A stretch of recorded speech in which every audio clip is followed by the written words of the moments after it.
शिवाजी महाराज आग्र्याहून निसटले, महाराष्ट्रात आले.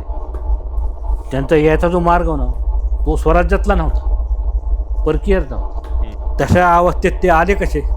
शतकोटीचे बीज वाचे उच्चारी, रघुकुल तिलक राम कासा अंतरी. शतकोटी चरित्र म्हणजे काय?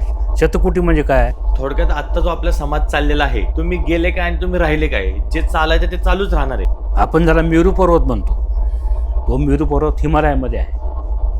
तो पृथ्वीच्या पोटामध्ये 16,000 योजन.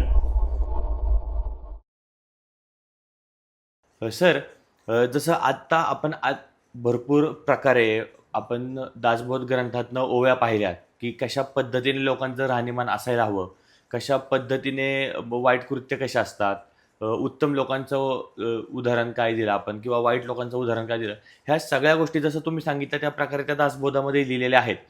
मला अजून एक प्रश्न तुम्हाला विचारायचा आहे की आजकालची जी तरुण पिढी आहे किंवा जी तरुण मुलं आहेत त्यांनी दासबोध का वाचावा? हा खूप चांगला प्रश्न आहे हा. कारण का आजचा जो तरुण आहे हा भरकटलेला आहे. राजकारणी पुरुषांच्या मागे जाऊन म्हणा किंवा आणखी काय अन्य मार्गाने, घरच्या गरिबीमुळे, आर्थिक परिस्थितीमुळे तो आज नैराश्याच्या गर्तेत चाललेला आहे आजचा तरुण. त्याच्यामध्ये त्याला पुन्हा व्यसनं लागली, काही लोक व्यसनाधीन झालेत, काही लोकांना झटपट पैसे पाहिजे असतात, झटपट श्रीमंत व्हायच्या मार्गाला लागले. अशा सर्व लोकांसाठी दासबोध उपयुक्त आहे. दासबोध जर तुम्ही अगदी व्यवस्थित वाचला तर दासबोधामध्ये तुम्हाला बऱ्याच गोष्टी अशा सापडतात की निराश झालेल्या तरुणासाठी त्याच्यामध्ये अनेक मार्ग दाखवलेले आहेत की तुम्ही आळस सोडून द्या, प्रयत्न करा, समोरच्या माणसावर विश्वास ठेवायचा का नाही विश्वास आहे ह्याच्याबद्दल त्यांनी काही तुम्हाला गाईडलाईन दिलेल्या आहेत दासबोधामध्ये. उद्योजक करण्यासाठी त्यांनी काही गाईडलाईन दिलेल्या आहेत. इवन नोकरीची त्या काळामध्ये जी नोकऱ्या करत होते लोक, विद्यार्थी किंवा तरुण माणसं किंवा त्या काळातले लोक नोकरी करत असताना काय पथ्यपाणी पाळले ते सुद्धा त्या दासबोधामध्ये आहे. आणि मुळात तुम्हाला काय व्हायचं आहे हे अगोदर कसं ठरवायचं हे सुद्धा दासबोधामध्ये दिलेलं आहे की तुम्हाला आज शिक्षक व्हायचं आहे, तुम्हाला डॉक्टर व्हायचं आहे, तुम्हाला वकील व्हायचं आहे, तुम्हाला काय व्हायचं आहे याचंसुद्धा मार्गदर्शन तुम्हाला दासबोधामध्ये मिळू शकतं. तर ते दासबोध वाचला पाहिजे. कारण काय महाविद्यालयीन त्यावेळेला महाविद्यालय नव्हती, अशी गुरुकुलं होती त्यावेळेला. गुरुकुलामध्ये सगळं तुम्हाला शिक्षण मिळत होतं. त्यावेळेच्या शिक्षणामध्ये आणि आजच्या शिक्षणामध्ये खूप फरक आहे. पण बेसिक जे आहे ते दासबोधामध्ये आहे. त्या शिक्षणाचं बेसिक पूर्ण दासबोधामध्ये. तर आजच्या तरुण पिढीला मी एवढं सांगू शकतो की तुम्ही निराश होऊ नका, आळशी होऊ नका, आळस सोडून द्या. आणि आदर्श जी समाजामध्ये यापूर्वीचे जे आदर्श लोक आहेत त्यांच्या जीवनाकडे बघा, छत्रपती शिवाजी महाराज जीवनाकडे बघा. एकमेव आदर्श तुम्ही आज म्हणू शकता, एकमेव आदर्श आहे तुम्हाला छत्रपती शिवाजी महाराज की त्या माणसाने त्या काळामध्ये काय केलं, कशा पद्धतीने त्यांनी स्वराज्य उभा केलं. काहीच नव्हतं त्यांच्यापाशी. त्यांनी मावळे गोळा केले, संघटन केलं, गुप्तहेर खातं त्यांचं चांगलं होतं. आणि अशी हे सगळं समोर असताना आज आपल्याला निराश व्हायची गरजच नाही ना, एवढे सगळे आदर्श समोर असताना. आणि सोबत तुम्हाला दासबोध आहे ना, एका हातात तलवार आणि एका हातात वार कसा करायचा शिकवलं आहे. छत्रपतीने तुम्हाला तलवार दिलेली आहे, दासबोधाने तुम्हाला वार कसा करायचा शिकवलं आहे ना. दोन्ही हातात घ्या, सगळे प्रश्न सॉल्व्ह होतील. क्या बात आहे. म्हणजे हे एवढंच मला सांगायचं आहे तरुण. वाचलं पाहिजे. वाचल्याचं तुम्हाला काही वाचून समजून घेऊन अंगीकारलं पाहिजे. बरोबर. प्रयत्न कसा करायला पाहिजे, समोरच्या माणसाची कसं बोललं पाहिजे, आईवडिलांची कसं वागलं पाहिजे. आता आजकालची भरपूर लोक असतात ती फक्त म्हणतात किंवा मी हा ग्रंथ वाचला, मी तो ग्रंथ वाचला, पण वाचून काही उपयोग नाहीये. वाचून उपयोगाचं नाही. ते त्याच्यामध्ये मगाशी तुम्हाला सांगितल्यापूर्ण अक्षर काढून वाचायचं नाही. पूर्ण वाचा, पूर्ण ग्रंथ वाचा, अथपासून इतीपर्यंत पहिल्या अक्षरापासून शेवटचा ग्रंथ वाचा. त्याच्यातला मतितार्थ काय समजून घ्या. आपल्याला काय उपयोगाचं बघा. सगळंच काय त्या ग्रंथातलं आपल्या उपयोगाचं नसतं. आपल्याला काय उपयोगाचं आहे त्या मार्गानं, तेवढंच मार्ग आपण घेऊ, त्या मार्गाने आपण जाऊ, बघू तुमचं कल्याण होतं की नाही. कारण का ह्याच्यामध्ये 100 गोष्टी आहेत. समाजामध्ये 100 गोष्टी असतात. तुम्हाला दासबोधामध्ये सगळ्या गोष्टीवर उपाय मिळेल, पण तुम्ही सगळं घेऊ नका. तुम्हाला पाहिजे तेवढं घ्या, पण तुम्ही वाचा. वाचून अंगीकारा, त्या पण वागण्याचा प्रयत्न करा. तुम्हाला अपयश कुठंच येणार नाही. क्या बात आहे. सुंदर. ग्रंथाचा राजा आहे दासबोध म्हणजे, हम्म. असं माझं मत आहे. हम्म. ह्याच्यासारखा ग्रंथ पुन्हा कुणी लिहिलेला नाही. दासबोधाच्या नंतर अशा प्रकारचा ग्रंथ कुणी लिहिलेला नाही. नाही. सगळ्यात शेवटचा ग्रंथ आहे. हम्म. तुम्हाला सगळं काय मिळून जाईल. बरोबर. फक्त वेगवेगळ्या प्रकारच्या गोष्टी आहेत ग्रंथामध्ये, त्या वेगवेगळ्या प्रकारच्या गोष्टी अत्यंत ग्रंथामध्ये. वेगळ्या प्रकारचं अत्यंत माहितीचा खजिना आहे. हम्म. मला पृथ्वीचं वजन किती आहे, पृथ्वीचं आकारमान किती आहे, हे सुद्धा तुम्हाला दासबोधामध्ये माहिती होतं. बापरे. म्हणजे थोडक्यात विज्ञानाच्या दृष्टीने पण हा ग्रंथ वैज्ञानिक दृष्टिकोनातून जर बघितलं, नक्षत्र, तारे, ह्याच्याबद्दल माहिती त्याच्यामध्ये आहे. अगोदर काय तयार झालं, अगोदर वायू तयार झाला, त्याच्यानंतर अग्नी तयार झाला, पृथ्वी तयार झाली, पंचमहाभूत जे आहेत, पंचमहाभूत ज्याला आपण म्हणतो, त्याच्याबद्दल तर पूर्ण दशक एक पूर्ण पंचमहाभूतावर आहे. की पृथ्वी कशी तयार झाली, सृष्टी कशी तयार झाली, आणि अनेक विषयाला स्पर्श केलेला आहे, जे आपल्या डोक्यात सुद्धा नसते, आपल्याला माहीत नाही. क्या बात आहे. आणि उदाहरणं असे दिलेले असतात की माणूस आरशासमोर उभा राहतो, त्याला जरा प्रतिबिंब दिसतं, आपण त्या प्रतिबिंबावर खरं समजतो, पण ते खरं नसतं. तुम्ही बाजूला सरळ किती निघून जातं, पण ते खरं दिसतं ना, पण तुम्हाला जे दिसतं ते खरं नसतं, आणि जे नसतं ते खरं असतं. असं बऱ्याच प्रकारचे गूढ तत्वज्ञान सुद्धा ह्याच्यामध्ये आहे. जरा क्या बात आहे. तुम्ही जे म्हणतात की आजच्या तरुण पिढीला काय आहे, तरुण पिढीसाठी भरपूर आहे याच्यामध्ये. लहान मुलांसाठी आहे, तरुण पिढीसाठी आहे, म्हाताऱ्या माणसासाठी आहे, सगळ्यांसाठी आहे. हम्म. सामर्थ्य आहे चळवळीचे, जो करेल त्यांचे, असं त्यात दिलेलं आहे. राखावी बहुतांची अंतरे म्हणजे काय, सगळ्या माणसाच्या मनातलं समजून घ्या, मार्गक्रमण करा, वा. अशा पद्धतीचं निवेदन ह्याच्यामध्ये केलेलं आहे. ते क्या बात आहे. सुंदर. पुष्कळ सांगण्यासारखं खूप आहे याच्यामध्ये, पण मला जर असं विषयवार जर एखादा विषय, तर मी भरपूर बोलू शकतो एखाद्या विषयावर. पण आता एका माणसाला पूर्ण दासबोध कव्हर करणं शक्य नाही. म्हणजे मी एकटा एखादा विषय घेऊन मी त्याच्यावर PhD करत, परंतु सगळेच विषय माझ्या डोक्यात घेऊन जर मी पुढे जायचं म्हणलं तर मला काहीच करता येणार नाही. बरोबर. तरी पण मी तुम्हाला सांगतो, मी दासबोधावरती काय लिहायचं ठरवलं आहे. म्हणजे स्वतः आता हे माझा अभ्यास जो चालू आहे ना, याच्यामध्ये मी काय ठरवलं आहे की मला एक पुस्तक लिहायचं आहे. मी त्याचं नाव मी आज सांगू शकत नाही तुम्हाला, कारण ती कॉपीराईट होऊ शकतं, ती नाव दुसरं कोणी घेऊ शकतं. बरोबर, खरी गोष्ट आहे. त्या पुस्तकाचं नाव. परंतु मी त्याच्यात काय देणार आहे की दासबोधामध्ये जे वेगवेगळे टॉपिक आहेत ना, त्यातले 25 टॉपिक मी बाजूला काढणार आहे. बरं. त्या 25 टॉपिकवर ते लिहिणार आहे. म्हणजे कृषीविषयक, कृषीविषयक काय, विज्ञानाच्या संदर्भात मार्गदर्शन काय मिळू शकतं आपल्याला, वीज व्यवसायाला काय मार्गदर्शन, मॅनेजमेंटला काय, MBA. माझं तर म्हणणं असं आहे की दासबोध हा पहिला MBAचा थेसिस आहे, पहिलं संशोधन आहे MBAच्या विद्यार्थ्यासाठी. बरं. व्यवस्थापनशास्त्र, ह्याच्यामध्ये ताट कसं मांडलं पाहिजे ते दिलेलं ना, स्वयंपाकघरामध्ये ताट कसं मांडलं पाहिजे इथपासून त्यांची तयारी, आणि समाजात कसं वागलं पाहिजे तयारी. तर 25 विषय मी असे घेणार आहे याच्यामध्ये. 25 विषय, 25 विषयावरती 25 लेख मी लिहिणार. लेख त्याच्यामध्ये ते श्लोक, त्यांच्या त्या ओव्या वगैरे घालणार, आणि 25 विषयावरती वेगवेगळ्या विषयावरती मी लिहिणार, आणि त्याला ती पुस्तक छापून नाही तर नाही छापून, पण मी लिहून काढणार. पुस्तकाला मी नाव सुद्धा शोधून काढलेलं आहे, परंतु मी आज नाव सांगणार नाही. बरोबर. कॉपीराईट होऊ शकतं ते, कारण ते दुसरं कोणी घेऊ शकतं नाव. आणि आणखी एक आहे, आता सध्या जे मी अभ्यास करू लागलो दासबोध समजून घेताना म्हणून, ह्याच्यावर सुद्धा मला एक पुस्तक लिहायचं. म्हणजे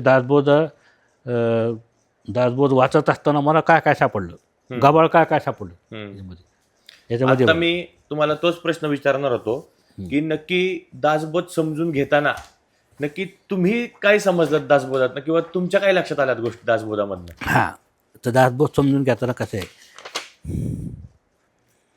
दासबोधामध्ये तत्त्वज्ञान आहे, दासबोधामध्ये संवाद आहे, दासबोधामध्ये तत्त्वज्ञान आहे, दासबोधामध्ये अध्यात्म आहे, दासबोधामध्ये व्यवहार चातुर्य आहे, आणि सगळ्यात महत्त्वाचं म्हणजे दासबोधामध्ये आत्मप्रचिती आहे रामदास स्वामींची. म्हणून मगाची जो विषय आपला निघाला होता की त्या संतांच्या ग्रंथामध्ये आणि ह्याच्यामध्ये फरक काय, म्हणजे एकनाथी भागवत, तुकारामाची गाथा, संत ज्ञानेश्वरी आणि दासबोध, त्याच्यात फरक काय? एकच फरक आहे, दासबोध हा त्यांनी आत्मप्रचितीवर लिहिलेला आहे. त्यांच्या पहिल्या दशकामध्ये त्याने लिहिलं आहे की मी एवढे सगळे ग्रंथ वाचलेत आणि आत्मप्रचिती घेतली, म्हणजे त्या ग्रंथात जे लिहिलेलं आहे ते खरं आहे का खोटं आहे त्याची खात्री करून घेतली. बरोबर. दासबोधामध्ये तुम्हाला तत्त्वज्ञान सापडतं, अध्यात्म सापडतं, प्रापंचिक समस्या सापडतात. मगाशी विषय निघाला होता आत्मज्ञान महत्त्वाचं आहे. म्हणजे दासबोध काय शिकवतं तुम्हाला की तुम्ही स्वतःला पहा अगोदर, दुसऱ्याकडे नका बघू, आतमध्ये पहा. बरोबर. हा माझा देह नाही, हा ईश्वराचा देह आहे, मी इथं कायमस्वरूपी राहणार नाही, हे गृहीत धरून तुम्ही संसारात बाहेर व्यवहार करा. बरोबर. तुमचं देह म्हणजे तुमच्या किरायाचं घर आहे, त्या किरायाच्या घरात तुम्ही राहता, मार्काने सांगितलं निघून जाता. तसं तुमच्या ह्या देहामध्ये आत्मा आहे, तो तुम्हाला त्याची ज्यावेळेला वेळ येईल त्यावेळेला निघून जातो. मग ह्याचा मोह धरू नका, देहाचा मोह धरू नका, कुठल्याही चांगल्या ह्याचं म्हणजे काय म्हणजे जगण्याचा मोह धरू नका. तुम्हाला जितकी विरक्ती करता येईल, जितकं तुम्हाला अलिप्त होता येईल तितकं तुम्ही अलिप्त व्हा. आणि मग आणि ह्याच्यामध्ये अलिप्त होणं म्हणजे काय, आता आमचे कळमचे एक सद्ग्रस्त आहेत, ते आता कळममध्ये राहत नाहीत, ते सिनेमा नाटकात काम करतात, बऱ्याच पिक्चरमध्ये त्यांनी काम केलेलं आहे. त्यांची पत्नी वारली, मुलं त्यांच्यापाशी नाही. तो माणूस नास्तिक होता, देवाधर्माला शिव्या द्यायचा. त्याला एकदा मी वंदे मातरम म्हणलं तर मी म्हणणार नाही, म्हणजे इतका तो वेगळ्या वृत्तीचा माणूस होता. आज तो माणूस आत्मा, परमात्मा, ब्रह्म, परब्रह्म या विषयावर बोलायला लागला. बापरे. आज तो विरक्तीकडे गेला. मग माझं म्हणणं असं आहे की आपल्याला आपली पत्नी नाही, आपल्याला लहान मुलं आपल्यापाशी नाहीत, अशा वेळेला आलेली विरक्ती जी आहे ना, त्याला विरक्ती म्हणत नाही, हे नाईलाज आहे तुमचा.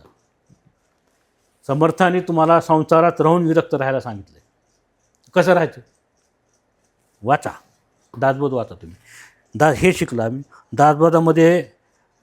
सावधानता, नेटकेपणा कसा पाहिजे, स्वच्छता कशी पाहिजे ही शिकवली. त्यानंतर सत्संगती शिकवली, नामस्मरण शिकवलं तुम्हाला. नामस्मरणाचे फायदे काय, नवविधा भक्ती ज्याला आपण म्हणतो, भक्तीचे 9 प्रकार आहेत, ते प्रकार त्यांनी सांगितले. कशा पद्धतीने भक्ती, देवाची भक्ती कशी केली पाहिजे. ती मागाशी तुम्हाला सगळ्यात शेवट सांगितलेलं, हे तिथं मंदिर आहे, जा इथपर्यंत तुमची भक्ती असते देवाची. मंदिरात जाऊन देवाला अभिषेक करणे, इथून एखाद्या माणसाला मंदिराचा रस्ता दाखवणे, इथपर्यंत मधले जे काय काम सगळे भक्ती आहे. श्रवण भक्ती, चरण भक्ती, सर्व निरूपण भक्ती, असे वेगवेगळे प्रकार, हे सगळं त्याने मग आम्हाला दासबोधामध्ये आपल्याला शिकायला मिळतं. त्याच्याबद्दल पुन्हा त्यांनी आणखी एक त्याच्यामध्ये आहे बद्ध पुरुष म्हणजे कोण, अडकलेला माणूस. सगळ्या तो माणसाने बाहेर कसं यायचं, संसारातून बाहेर कसं पडायचं. आज मला ह्या फ्लॅटमधून मला मेन रोडला जाण्यासाठी मला किती अडचणी आहेत बघा तुम्ही.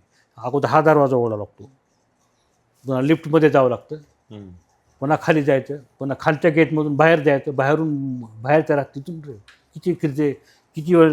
किती मला टप्पे गाठावे लागतील. मग तुम्हाला संसारातून मुक्त होऊन बाहेर व्हायला किती टप्पे गाठावे लागतील. अशा पद्धतीचे त्यांनी ते बद्ध माणूस. मुमुक्षू म्हणजे काय की ज्याला असं वाटतं काय चुकलं आपलं, असं जरी तुम्हाला वाटलं ना तरी तुम्ही मुमुक्षू लक्षण तुमच्यामध्ये आलं. समजा आज तुमच्या घरामध्ये काय भांडणं झाले, तुमच्या बायकोचे तुमचे भांडणं झाले, मुलाचे तुमचे भांडणं झाले, वडिलाबरोबर तुमचे भांडणं झाले, मित्राबरोबर तुमचे भांडण झाले, आणि 4 वाजता तुम्हाला वाटलं यार आपण उगतच भांडू आहात, आपण भांडायला नको होतं. ही मनात वृत्ती येणं ही तुमच्या मोक्षप्राप्तीकडे जायच्या मार्गाची पहिली सुरुवात असते. क्या बात आहे. ही तुमची पहिली सुरुवात आहे की अरे आपलं चुकलं बरं काय. स्वतःची चूक कबूल करणे ही मुक्तीकडे जायचा पहिला मार्ग आहे, पहिली पायरी बनायची. पुन्हा चुका न करणे, चुका न होऊ देणे हा पुढचा मार्ग. आता दुसरी एक आश्चर्याची गोष्ट अशी आहे की रामदास स्वामींनी स्वतः कधी संसार केला नाही, बरोबर, पण चिंता करतो विश्वासी. हो. असं समजून त्यांनी पूर्ण आपल्या समाजासाठी लिहून ठेवलेलं आहे. आता ह्या लहानसहान गोष्टी त्यांना कशा माहीत झाल्या असतील. संसार संसारी मानतो, तुम्ही संसार आहेत, मी संसार, मला माहिती ना संसारात काय अडचणी असतात. साखर कमी पडली, चहा कमी पडला, अमुक, पण त्या माणसाला काय म्हणते, रामदास स्वामीला काय माहिती. त्या आत्मपरिचितीवर त्यांनी लिहिलेले, त्यांनी सांगितलं अनुभव घेतला त्यांनी सगळ्या लोकांचा. आता आणखी ह्याच्यामध्ये मुद्दे असे बरेच निघतात की त्या तत्कालीन परिस्थितीमध्ये छत्रपतीचा संबंध आला का, किंवा भेट झाली का, हे मुद्दे वेगळे. परंतु एक फक्त मी उदाहरण सांगतो. शिवाजी महाराज आग्र्याहून निसटले, महाराष्ट्रात आले. मधला जो प्रांत आहे सगळा हा भारतात स्वराज्यामधला प्रांत नव्हता. आग्र्याहून जे महाराष्ट्रात आले ना, त्यांचा यायचा जो मार्ग ना तो स्वराज्यातला नव्हता, परकीय नव्हता. तशा अवस्थेत ते आले कसे महाराष्ट्रात. तर एक ऑब्झर्वेशन असं आहे की समर्थ रामदासांनी जागोजागी मठ स्थापन केलेले. असा आपला अंदाज आहे, बरं काही काय माझं ठाम मत नाही, इतिहासतज्ञ नाही मी, एक वाचक आहे. मला असं वाटतं की त्या काळामध्ये समर्थांचे जे की शिष्य होते जागोजागी गावोगावी, त्यांच्या मदतीने शिवाजी महाराज इकडे आले. बाहेर सुटले, त्यांच्या स्वतःच्या हिमतीवर बाहेर सुटले. बाहेर आल्यानंतर महाराष्ट्रात कसे आले, तर समर्थांनी जी जागोजागी मठ स्थापन केली त्याच्यामुळे ते येऊ शकले असं मला वाटतं. आणि दुसरी गोष्ट अनुभव जाता अनुभव असा सांगतो मी की समर्थाने 1100 मठ स्थापन केले असं म्हटलं. 1100 महाराष्ट्राच्या बाहेर. तर मी स्वतः 2 मठ पाहिलेले आहेत. कन्याकुमारीला एक, रामेश्वरमला आणि बद्रीनाथला, असे 2 मठ मी स्वतः पाहिलेले. आणि गौरीकुंड नावाचा जो प्रदेश आहे उत्तराखंडमध्ये, तिथं एक मनकाठवा गणेश मंदिर आहे. मनकाठवा की ती आख्यायिका तुम्हाला माहीत असेल की ती पार्वती स्नान करत असताना तिथं कोणी जाऊ नये म्हणून गणपती तिथं उभारलेले होते आणि कुणाला येऊ द्यायचं नाही आतमध्ये, असे गणपतीला पार्वतीने सांगितलेलं असतं. पण ते तिथं महादेव शंकर तिथे येतात आणि हा कोण मला अडवणार म्हणणार, ती त्याला मुंडकं छेदतात, शिरच्छेद करतात. ते ज्या ठिकाणी केलं त्या ठिकाणी मंदिर आहे मनकाठवा गणेश मंदिर. त्या गणपती मंदिरात आम्ही गेलो ना, त्याला वरचा हा भाग नाही आहे, खालचा भाग आहे फक्त. त्या मंदिरात आम्ही गेलो, आम्ही दोघं नवरा बायको. आमच्याकडं योगायोगाने तिथं सगळं होतं, ताट वगैरे सगळं, फक्त तिथं कापूर नव्हता आणि खाद्य नव्हतं. मग मी माझ्यापाशी ठेवलेलं होतं ते प्रवासात खाण्यासाठी खडीसाखर, रेवड्या वगैरे मी ठेवल्या होत्या, ठेवल्या तिथं. आणि उत्तराखंडमध्ये श्वासाचा त्रास होतो म्हणून मी माझ्यापाशी कापूर ठेवला होता असं वाज घ्यायला. त्यातला कापूर काढला आणि आम्ही अशा आरती, आम्ही ज्यावेळेला गेलो त्या मंदिरात तर कुणीही नव्हतं तिथं. आणि आम्ही ज्यावेळेला आरती चालू केली त्यावेळेला 8-9 लोक तिथं आले, त्यात काही महिला पण होत्या. आणि आम्ही आरती चालू केली, गणपतीची आरती चालू केल्यानंतर पूर्ण प्रसाद, ती माणसं दिसली आम्हाला, ते सगळ्यांना प्रसाद वाटला. आम्ही त्यातले एक माणूस होता, ठेवरो साहेब, एक मिनिट ठेवरो, म्हणजे काय माझं मराठीतून सांगतो. तुम्ही जी आत्ता आरती म्हणली ना, आम्हाला खूप आनंद झाला म्हणले, प्रसन्न झालं. तुम्हाला एक बक्षीस द्यायचं म्हणले मला. काय ठीक आहे म्हणलं, द्या काय द्यायचं ते, नंबर द्या म्हणले, तुमचा मोबाईल नंबर द्या. मोबाईल नंबर सांगितलं त्यांनी आणि पटकन व्हिडिओ पाठवला की तुमची पूर्ण आरती मी व्हिडिओ करून घेतलेली म्हणजे, पूर्ण आरती. आणि त्यांनी स्वतः सांगितलं की आमच्याकडे ही आरती म्हणत नाहीत, महाराष्ट्रामध्ये आरती चालू आहे, शिवाजीचे गुरु आहेत म्हणजे त्यांनी सांगितलं. आणि तो माणूस केरळच्या एका विद्यापीठामध्ये प्रोफेसर आहे. तो माणूस त्यांनी मला परिचय करून दिला. काही दिवस माझ्या फेसबुकवरती पण होता तो, पण मी कार्ड चेंज करताना त्याचं नाव, मग त्याचं नाव माझ्या लक्षात नाही आता, परंतु तो व्हिडिओ त्यांनी काढलेला आहे. म्हणजे समर्थ रामदासाची ख्याती केरळपर्यंत गेलेली आहे. दुसरी गोष्ट अशी, समर्थ रामदासाच्या दासबोधाचं अनुवाद जे आहे ना भारतामध्ये कन्नड, तेलुगू, उर्दू, मराठी, हिंदी, इंग्रजी इत्यादी भाषेमध्ये झालेले. आणि परकीय भाषेत जरी म्हणलं तर इंग्लिश आणि जर्मन भाषेमध्ये अनुवाद झालेला आहे दासबोधाचा. बरं. आणि मला मिळालेल्या माहितीप्रमाणे कमीत कमी 1000 लोकांनी त्याच्यावरती ग्रंथ लिहिलेले आहेत वेगवेगळ्या विषयावर.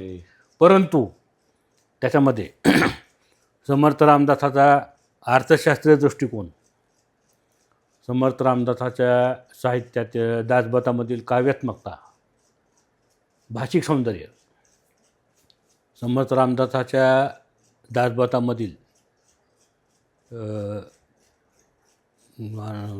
भाषाशैली या विषयावरती तर कमी लेखन झालेलं आहे.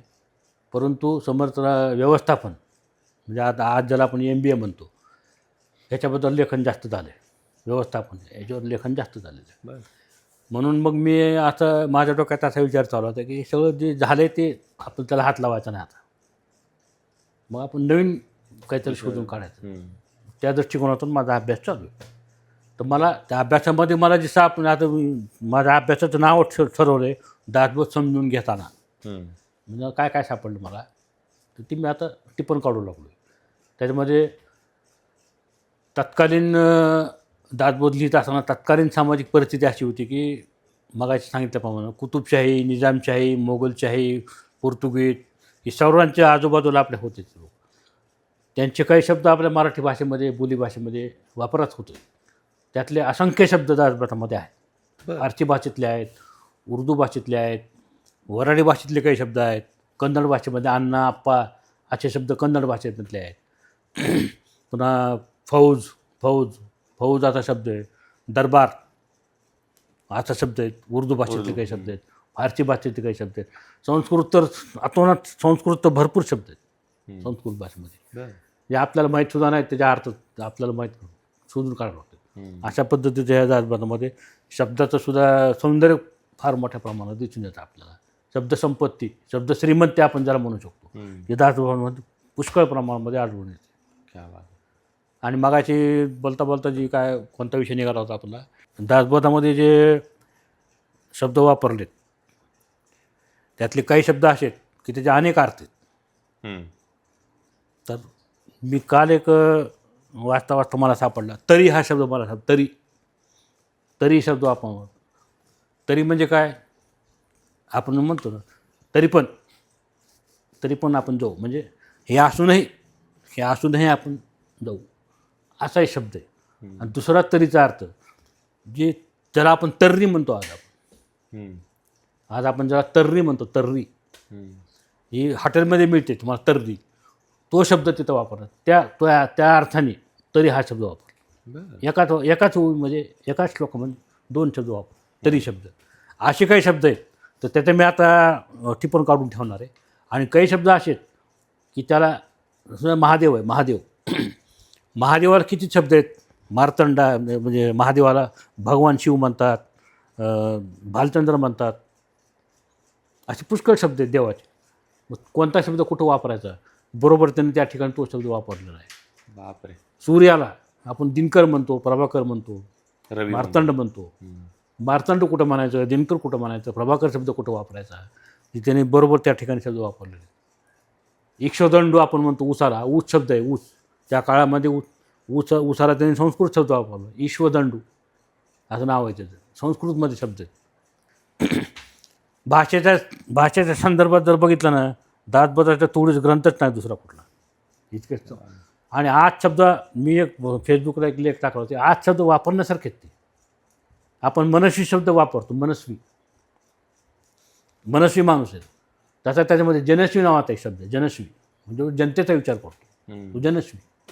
मनस्वी म्हणजे स्वतःचा विचार करतो ते. त्या संदर्भात लेख येतं माझ्याकडे. अशी यादी काढून ठेवलेली मी शब्दांची. आता तुम्हाला सांगतो मी आता दौलत, हुकूम, फिकीर, गरज, शिकस्त हे फारसी शब्द आहेत. फारसी भाषेतले. उर्दू भाषेतले शब्द बघा खबर, जबाब, इतमाम, कायदा, हवाल, फतवा हे शब्द आहेत उर्दू भाषेतले. दख्खनी हिंदी म्हणतो त्याला आपण त्या काळातली हिंदी भाषा. चाकर, खर्च, कैवारी हे शब्द दख्खनी हिंदी भाषेत आहेत. संस्कृतमधले बघा अविंध, श्रवण, विवेक, साक्षात्कार संस्कृत शब्द आहेत. तुर्की भाषेतले शब्द आहेत बघा, कलगी, खंजीर, कुबा. कुबा म्हणजे काय? घुमट. त्याला म्हणतात कुबा. हा एक शब्द त्याच्यामध्ये सापडला आपल्याला. कानडी भाषेतले बे अक्का. अक्का म्हणजे मोठी बहीण, आणि हंडा मोठं भांडा असं. हे कन्नड भाषेत शब्द आहेत. अण्णा म्हणजे मोठा भाऊ, तेलुगू भाषेतला शब्द आहे. डब्बू, पैसा, हा तेलुगू शब्द आहे, वापरला आहे दासबोधामध्ये. क्या बात आहे. गुजराती शब्द आहेत काय त्याच्यामध्ये. धंदा हा शब्द गुजराती आहे. हिशोब आपण मराठी वापरतो आज, पण तो खरा शब्द गुजराती आहे. वाणी आपण म्हणतो लिंगायत समाजात जे दुकानात ते वाण्याचं दुकान म्हणतो आपण, तो वाणी हा गुजराती शब्द आहे. बटाटा शब्द, बटाटा. पगार आपण पगार घेतो, आपण दरवाजाला चावी लावतो, हे शब्द पोर्तुगीज भाषेतले, मूळ भाषेत, मूळ मराठी नाहीत. त्याच्यानंतर 2 शब्द आहेत वऱ्हाडी भाषेतले. खडगुती. खडगुती म्हणजे काय? खडकुती हा शब्द याच्यामध्ये वापरला आहे. तुम्ही ह्याचा डिक्शनरी काढली, शब्दकोश काढला, अनेक ठिकाणी शोध घेतला, मला या शब्दाचा अर्थ सापडला. कणस असतं ना, कणीस, मक्याचं कणीस किंवा ज्वारीचं कणीस, ते ज्यावेळेला आपण मळतो त्याचे दाणे बाजूला काढतो, बाजूला जे भुसकट राहतं त्याला म्हणतात खडकुती आता शब्द येतो. आणि त्याची जी गंज असते उभा केलेली, ती भुसकट आहे, जी गंज जी उभा केलेली असते त्याला बानग्या म्हणतात. बानग्या असे शब्द याच्यामध्ये आहेत. क्या बात आहे. अजून काय पाहिजे मला सांगा तुम्ही. इतकी मराठी भाषा एका तुकाराम गाथेमध्ये तुम्हाला सापडणार नाहीत, संत ज्ञानेश्वराच्या ज्ञानेश्वरीमध्ये सापडणार नाहीत, किंवा एकनाथाच्या भागवतमध्ये सापडणार नाही. असतील एवढे शब्द नाही सापडणार, एवढ्या प्रमाणे वापरले. फक्त एकाच ह्याच्यामध्ये दासबोधामध्ये हिंदू हा शब्द नाही, आणि इंग्लिशमधून एकही शब्द नाही. हिंदू हा शब्द कुठंच नाही. पण परकीय शब्द आहेत, मिलेंच आहे, फिरंगी, हे 2 शब्द आहेत. मिलेंच म्हणजे कोण? मुसलमान नाही. आपण त्याचा मुसलमानाचा अर्थ काढतो मिलेंच शब्दाचा. मुसलमान नाही, परकीय. आणि फिरंगी म्हणजे परकीय, ख्रिश्चन. फिरंगी ख्रिश्चनात परकीय असून जे ख्रिश्चन आहेत त्यांच्यासाठी फिरंगी शब्द वापरला, परकीय असून जे मुसलमान आहेत त्यांच्यासाठी मिलेंच शब्द वापरला. पण दोन्हीचा अर्थ काय? भारतातले नाही. असे भरपूर शब्द आहेत त्याच्यामध्ये. मी यादी काढलेली शब्दांची. ते अजब नाव, अजब म्हणतो आपण. अजब काय? अजब बोलतो. अजब शब्द मराठी नाही. अजब. बयाना म्हणजे काय? निवेदन. आमच्या मराठवाड्यामध्ये ते काही शब्द अजून रूढ आहेत. मराठवाड्यामध्ये निजामशाही तिकडे होती ना, ते आमचे काही शब्द अजून रूढ आहेत. कारण आम्ही भारत स्वतंत्र 1947ला झाला, पण आम्ही 1947ला स्वतंत्र झालेलो नाही, आम्ही नंतर झालो. त्यामुळे नंतर उशिरा झालो होतो आम्ही. हैदराबाद नंतर पुन्हा महाराष्ट्रात आला 48ला. मराठवाड्यामध्ये काही शब्द अजून चालू आहेत. शेठजी शब्द आपण शेठजी शब्द वापरतो. मराठी शब्द नाही, गुजराती शब्द आहे. व्यापारी मराठी शब्द नाही, गुजराती शब्द आहे. हे असे काही शब्दांचे ह्याच्यामध्ये खेळ आहेत. आणि मी त्याचे असे काढून ठेवले शब्द. तुम्ही आता गर्भश्रीमंत हा शब्द तुम्ही वापरता, त्यांनी गर्भसुखी आता दासबोधावर शब्द आहे त्याचा. गर्भसुखी, गर्भश्रीमंत नाही. आपण फसवणूक झाली म्हणतो. दासबोधामध्ये नागवणूक शब्द आहे, नागवणूक. आता आणखी एक तुम्हाला सांगतो मी. तुम्हीच मला सांगा, तुम्हाला उत्तर देता येते का? माझा तुमच्यावर विश्वास आहे. माझ्या दृष्टिकोनातून तुम्ही विश्वासू. तुमच्या दृष्टिकोनातून मी कोण आहे? पर्टिक्युलर शब्द सांगा मला. मी तुम्हाला विश्वासू म्हणतो, माझा तुमच्यावर विश्वास आहे, पण ज्याच्यावर तुमचा विश्वास आहे म्हणजे ज्यांनी तुमच्यावर विश्वास ठेवला आहे त्याला तुम्ही काय म्हणणार? दासबोधामध्ये त्याच्यासाठी शब्द दिलेला आहे विश्वासी. बर. तुम्ही विश्वासू माझ्या दृष्टिकोनातून आणि मी तुमच्यावर विश्वास ठेवला ना म्हणून मी विश्वासी, असा शब्द आहे दासबोधामध्ये. वा. आपण पाण्याची ज्यावेळेला आपल्याकडं टंचाई असते त्यावेळेला आपण दुर्भिक्ष म्हणतो, पाण्याचं दुर्भिक्ष. तुम्ही नेहमी पेपरमध्ये शब्द वापरता पाण्याचं दुर्भिक्ष. पाणी भरपूर असताना तुम्ही कोणता शब्द वापरता? तर रामदासांनी दासबोधामध्ये त्याच्यासाठी सुभिक्ष शब्द सुभिक्ष.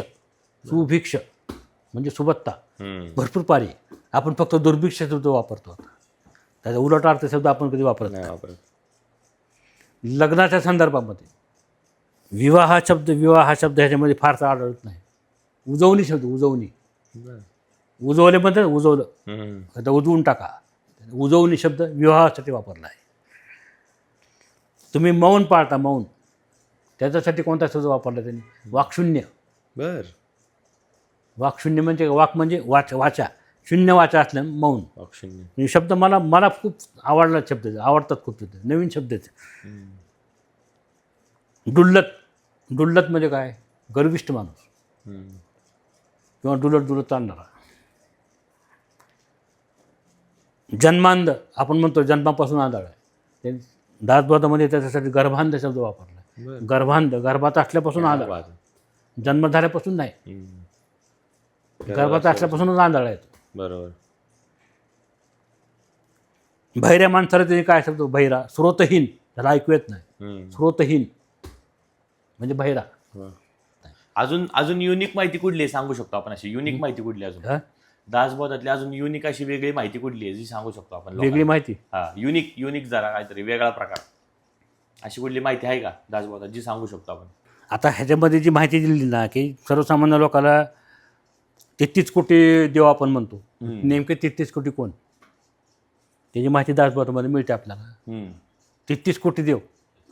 आपण 33 कोटी म्हणजे प्रकार, 33 कोटी नाही, 33 प्रकारचे देव आहेत. कोटी ह्या 1,00,000, 2,00,000, 3,00,000, 4,00,000 त्याच्याबद्दला कोटी शब्द हा शब्द नाही आहे. बरं. तर 33 कोटी देव कोण तुम्हाला सांगतो मी. त्याच्यामध्ये 8 वसू आहेत. वसू नावाचे 8 आहेत. आदित्य नावाचे 12 आहेत. रुद्र 11 रुद्र आहेत. एक प्रजापती आहे, एक षटकार, असे 33 कोटी देव आहेत. तुम्हाला 84 लक्ष युनी असं आपण म्हणतो. बरं. कोणते आहेत? 84 लक्ष युनी. झाडं 20 लाख प्रकारचे झाड आहेत पृथ्वीवरती.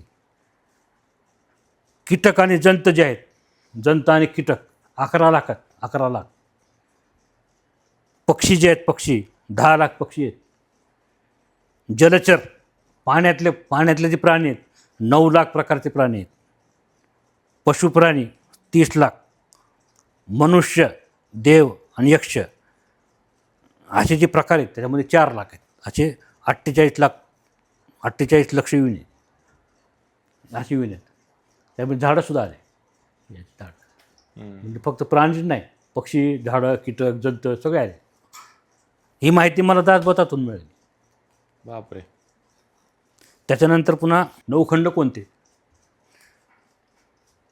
भारतखंड म्हणजे आपण राहतो ते. पुन्हा किमपुरुष खंड म्हणजे काय? हिमालयाच्या उत्तरेला. हरिवर्ष खंड म्हणून जे आहे, निषद नावाचा एक पर्वत आहे त्याच्या दक्षिण बाजूला. ही वेगळे खंड आहेत, आपला काय संबंध नाही. आपण राहतो ती भारतखंड. पुन्हा इलावर्त खंड म्हणजे काय? मेरू पर्वत जो आहे त्याच्या मध्यभागी.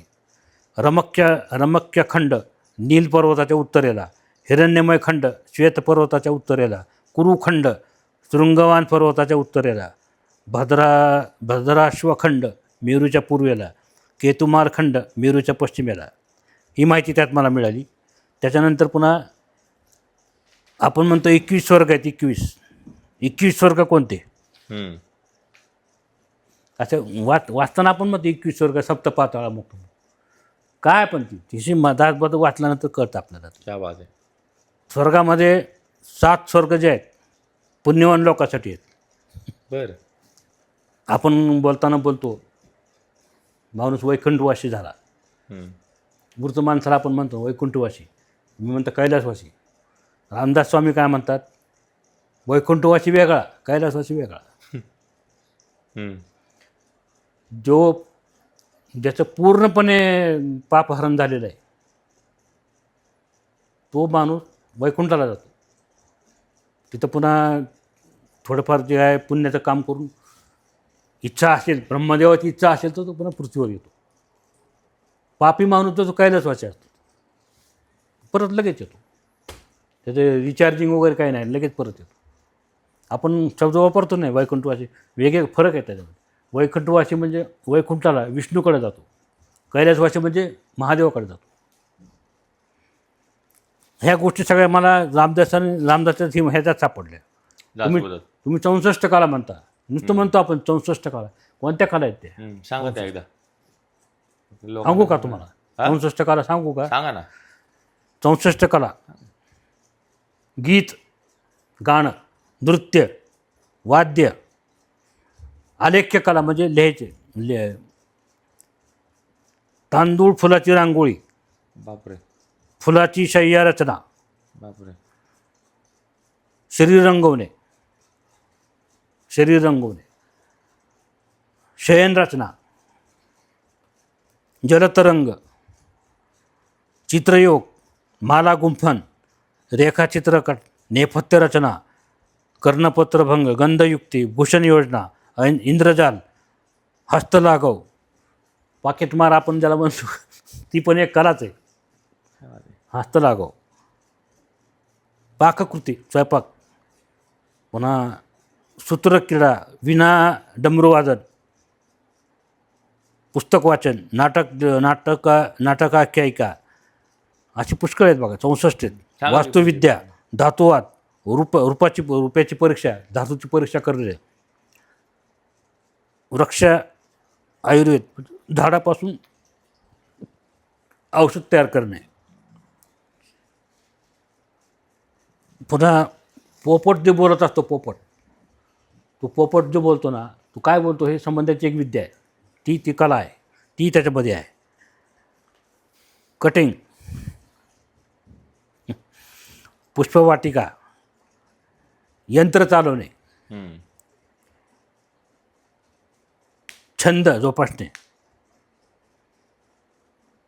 आज आपण ज्याला ब्युटी पार्लर म्हणतो ती ब्युटी पार्लर, आणि फाचे ते खेळतात, फाच्याचा खेळ, ती कला आहे एक. ती कला, अशा 64 कला आहेत. आता ह्याच्यात एक माहिती मला अशी मिळाली दासबोधामध्ये. आपण ज्याला मेरू पर्वत म्हणतो, तो मेरू पर्वत हिमालयामध्ये आहे. मेरू पर्वत जो आहे ना, तो पृथ्वीच्या पोटामध्ये 16,000 योजन म्हणजे जवळपास 4,000 किलोमीटर आतमध्ये येतो पृथ्वीच्या पोटात. बापरे, तो मेरू पर्वत.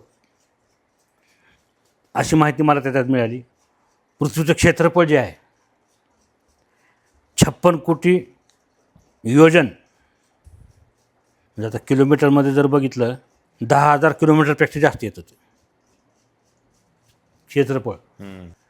त्याच्यानंतर पुन्हा ब्रह्मदेवानं जे आपलं शतकोटी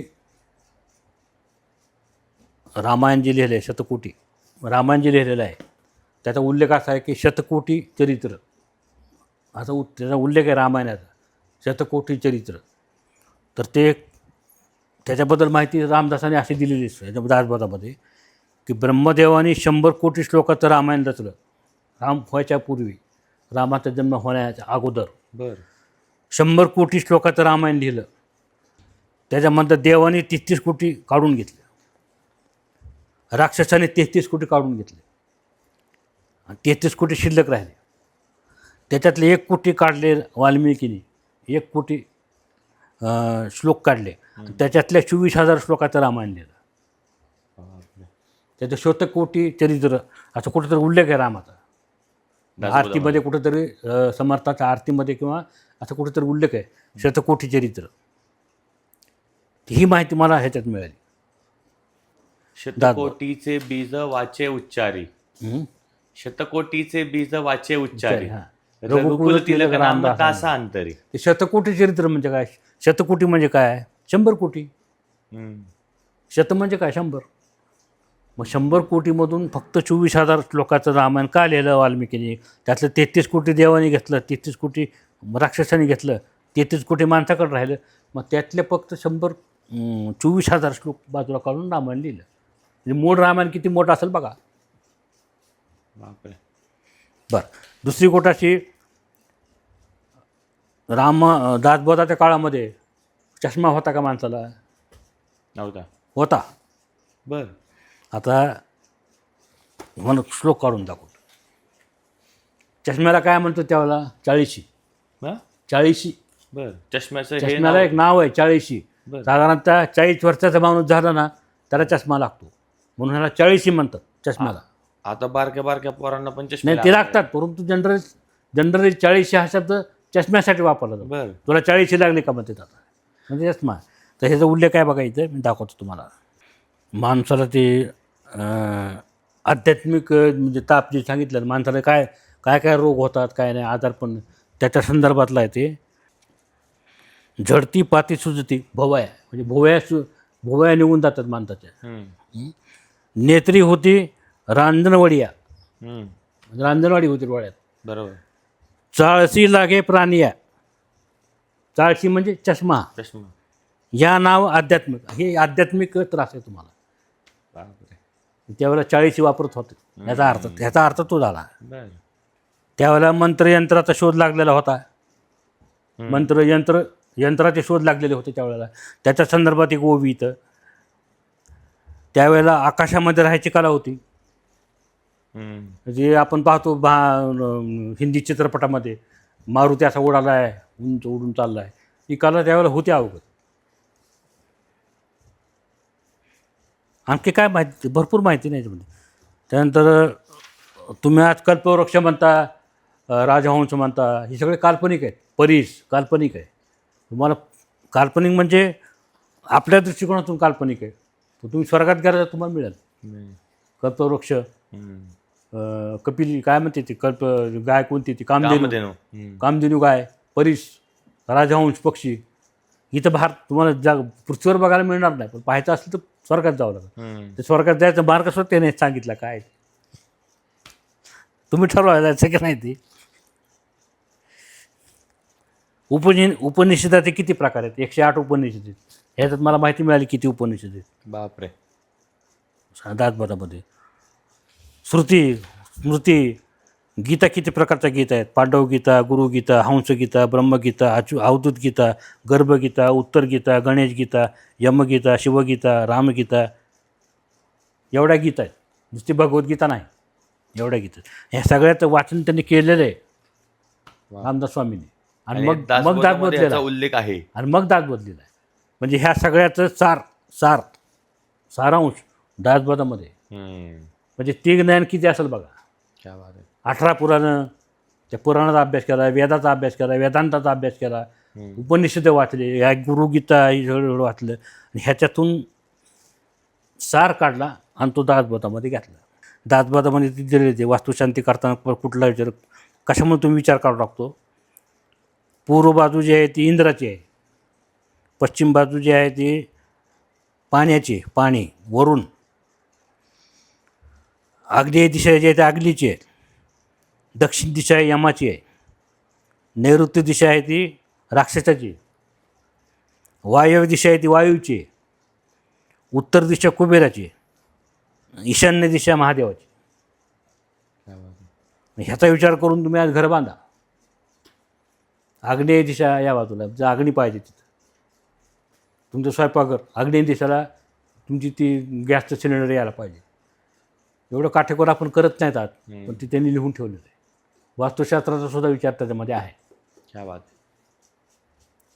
4 मुक्ती म्हणतो आपण, 4 मुक्ती. चारी मुक्ती काय ती आहे ना चारी मुक्तीच्या एक श्लोक आहे तो तुकाराम महाराजाचा.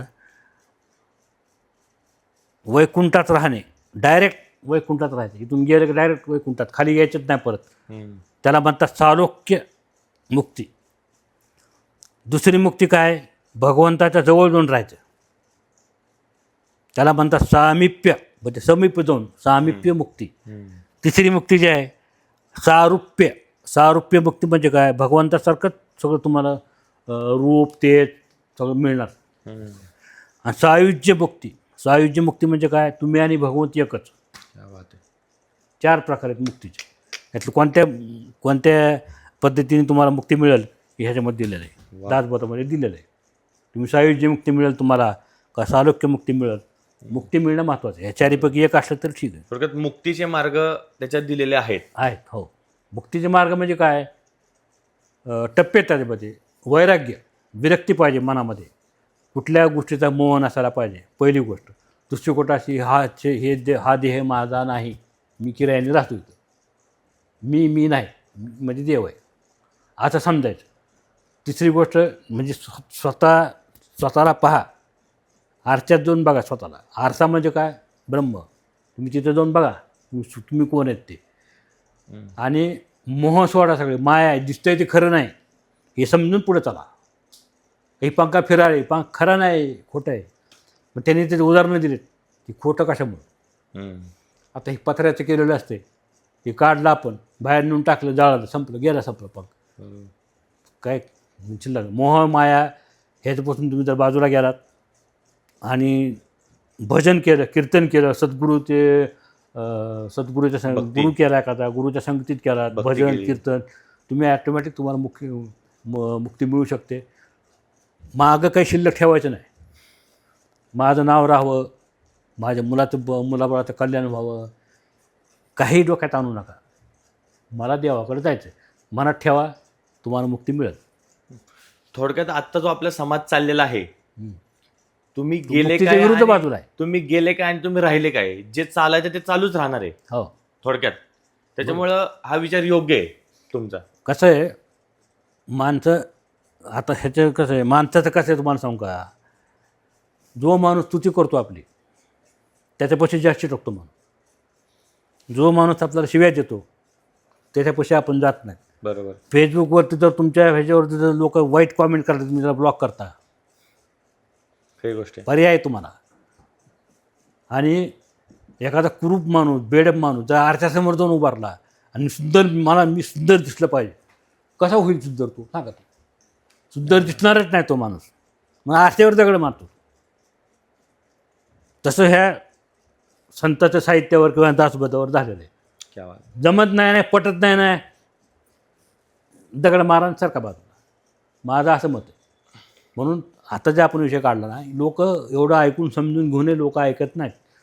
कारण का मोह, माया, अहंकार, मत्सर, तिरस्कार या ज्या गोष्टीत ना माणसाच्या मनात, या निघून गेल्याशिवाय तुम्हाला मोक्ष मिळत नाही.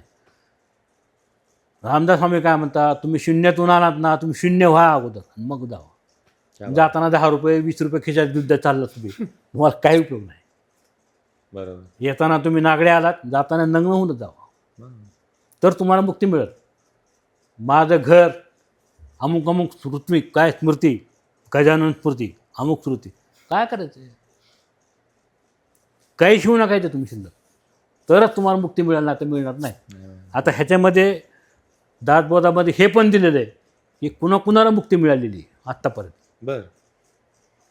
म्हणजे कुठल्या माणसं नावं दिलेत त्यांनी, संत ज्ञानेश्वर अशा काही लोकांची नावं त्यांनी दिलेली आहेत की यांना मुक्ती मिळाली, आलेले नाहीत परत.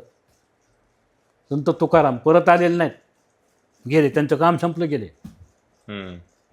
पुनर्जन्माच्या संदर्भात तुरळक उल्लेख आहे. पुन्हा जन्म का मिळतो तुम्हाला, त्याच्याबद्दल याच्यामध्ये काही विवेचन आहे पुनर्जन्माबद्दल. म्हणजे माझ्या 2दा वाचलाय फक्त दासबोध, 2दा वाचलाय, तेवढ्यामध्ये मला एवढी माहिती मिळाली. आता ज्यावेळेला मी डीपमध्ये अजून अभ्यास करेन, अजून 6 महिन्यांनी 8 महिन्यांनी मला आणखी मला भरपूर ज्ञान त्याच्यामधून मिळेल. ही प्रत्येक फक्त एकदा 2दा वाचल्यामुळे मला एवढं सापडलं. तुम्ही कोणतंही क्षेत्र निवडा, तुम्हाला दासबोधामध्ये त्याच्यावर उपाय सापडणारच. आता आणखी एक प्रश्न असा आहे की मगाशी विषय निघाला की प्रपंचात राहून परमार्थ कसा करायचा असतो, प्रपंच आणि परमार्थ याचा मेळ कसा बसवायचा. तुम्ही ऑफिसमध्ये काम करता, त्यावर तुम्ही बॉस असता. तिथं जर तुम्ही मी बॉस आहे, हा तो समर्थ माणूस माझा शिपाई आहे, असं तिथं जर तुम्ही वागलात तर तो त्याला परमार्थ म्हणत नाही. घरामध्ये ज्यावेळेला तुम्ही येतात, तुमची बॉसगिरी जी आहे, तुम्ही अधिकारी आहात ते बाहेर ऑफिसमध्ये ठेवायचं. घरात आल्यानंतर जर तुम्ही ऑफिसमधल्या पद्धतीनं वागायला लागलात, त्याला प्रपंच म्हणत नाही. घरात तुम्ही वडील आहेत ना, वडिलासारखं वागा. मुलगा आहे ना, मुलासारखं वागा. नवरा आहे, पती आहे, पतीसारखं वागा. तर तुम्ही परमार्थ साधला असं त्याचा अर्थ होतो. म्हणजे प्रपंच सोडून परमार्थ करा असं रामदास स्वामी सांगत नाही. बरोबर. प्रपंचही करा, परमार्थही करा. इमानदारीने कमवा, इमानदारीने खर्च करा, इमानदारीने करा. सगळं नैतिकता सांभाळा. मीच फक्त शहाणा आणि मीच फक्त प्रामाणिक ही चालणार नाही. अहंकार नको, गर्व नको. आणि एखादी वस्तू जर सोडायची पळाली ना, ताबडतोब सोडून दिली पाहिजे. त्याला म्हणतात परमार्थ. म्हणजे उदाहरण सांगायचं जर म्हणलं, आता समजा घरगुती काही प्रॉब्लेम आले, एखादा भाऊ तुम्हाला म्हणला मला एक 10 लाख रुपये दे, देऊन टाकले तुम्ही. 6 महिन्यानं तुम्हाला तुला काय मी देऊ शकत नाही 10 लाख रुपये, माझ्याकडे काही नाहीत आता. ठीक आहे, नको देऊ, जा.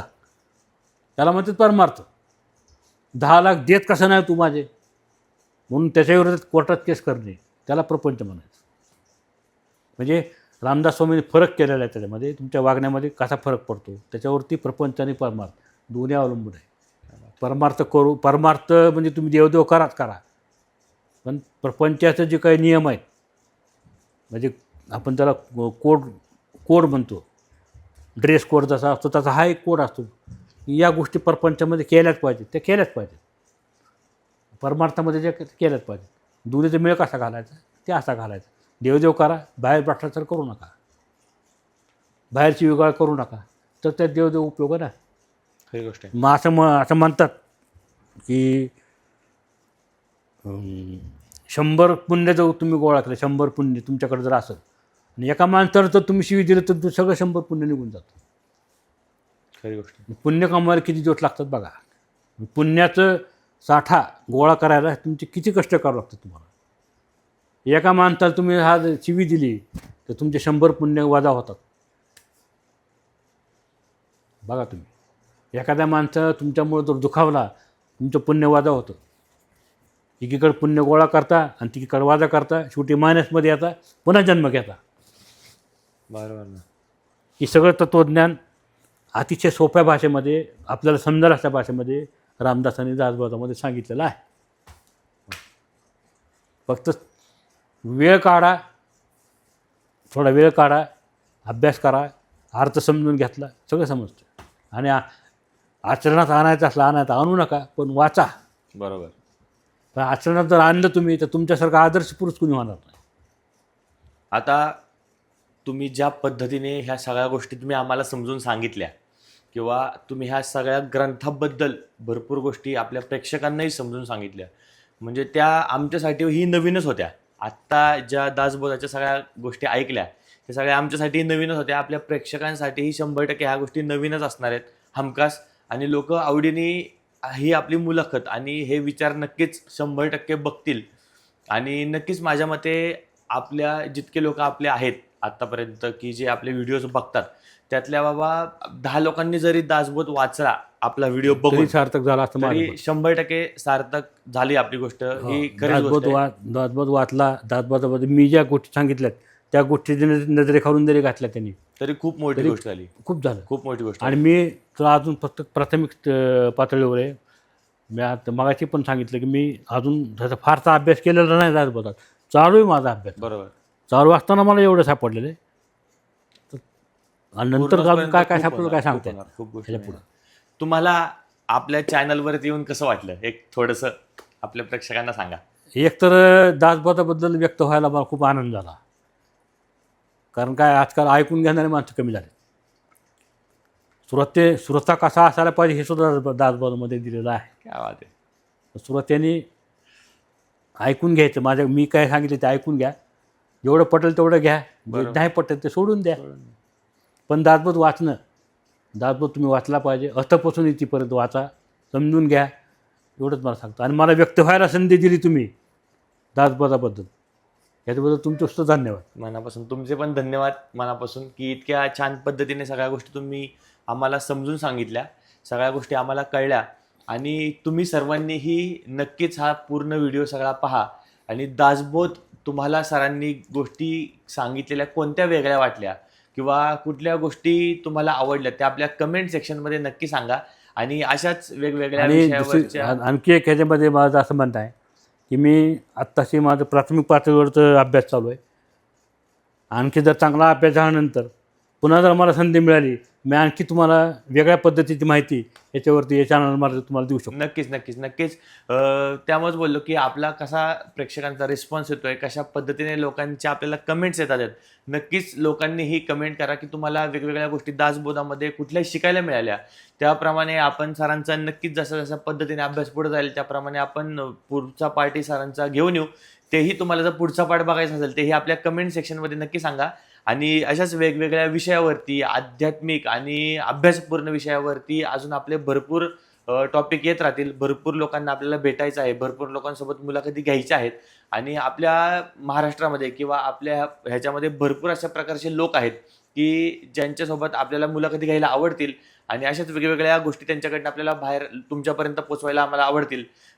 त्यासाठी नक्कीच आपल्या चॅनलला लाईक, शेअर, सबस्क्राईब करायला विसरू नका. जय जय रघुवीर समर्थ. धन्यवाद.